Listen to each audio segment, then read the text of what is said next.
Selamat datang dalam perkuliahan pasar modal dan reksadana syariah. Pada pertemuan pertama ini, kita akan membahas mengenai pengantar pasar modal dan investasi syariah. Pada bagian ini, kita akan melihat target kompetensi yang harus dicapai. Fokus utamanya adalah membekali mahasiswa agar mampu menganalisis instrumen keuangan dan pasar modal syariah. Pembelajaran akan dibagi ke dalam 4 submateri penting, mulai dari konsep dasar investasi dan pasar modal, hingga penerapan prinsip-prinsip syariah di dalamnya. Mari kita perhatikan alur peta materi ini. Pembelajaran dirancang secara sistematis melalui 6 tahapan utama, mulai dari aspek dasar, regulasi, pengenalan instrumen keuangan, teknik analisis, strategi portofolio, hingga penyusunan rekomendasi investasi. Seluruh rangkaian ini bertujuan agar mahasiswa mampu menganalisis dan berinvestasi dengan tepat sesuai prinsip syariah. Mengapa harus berinvestasi? Utama sekali untuk melawan inflasi yang menurunkan nilai uang dari waktu ke waktu. Investasi membantu meningkatkan kekayaan, mewujudkan berbagai tujuan keuangan, mempersiapkan masa depan, serta mengembangkan harta secara produktif dan halal sesuai prinsip syariah. Bagaimana dengan fenomena investasi di Indonesia?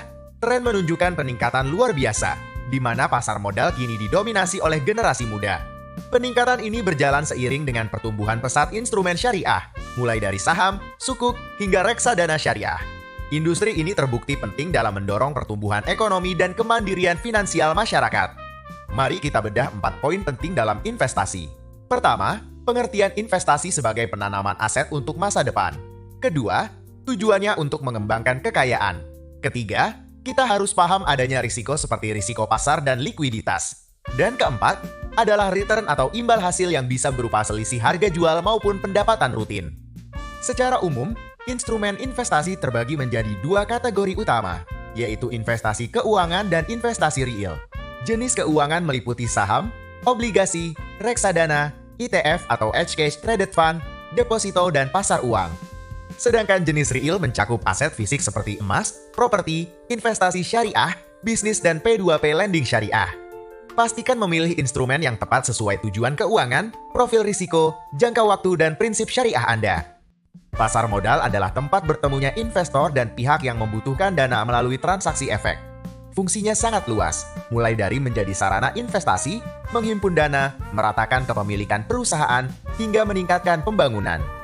Peran besarnya adalah sebagai alternatif modal bagi perusahaan dan pemerintah, sekaligus membuka peluang keuntungan bagi investor, sehingga tercipta pertumbuhan ekonomi yang berkelanjutan. Mari kita bedah apa itu pasar modal syariah. Pengertiannya adalah kegiatan perdagangan efek yang seluruh mekanismenya wajib bebas dari unsur riba, gharar, dan maisir.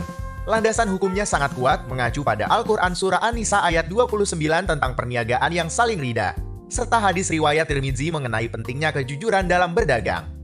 Selain itu, operasionalnya diatur resmi oleh berbagai fatwa di DSN MUI seperti aturan efek, reksadana, hingga sukuk. Ini menjadikannya pilihan investasi yang halal, aman, dan membawa keberkahan dunia akhirat. Prinsip dan instrumen pasar modal syariah. Ada 5 prinsip wajib. Halal, bebas unsur haram, adil, transparan, dan membawa berkah. Pilihan produknya lengkap, mulai dari saham, sukuk, reksadana, ETF, hingga waran syariah yang semuanya resmi diawasi oleh OJK, IDX, dan DSN MUI. Apa bedanya investasi konvensional dan syariah? Singkatnya, konvensional mengejar profit material maksimal dengan kebebasan penuh.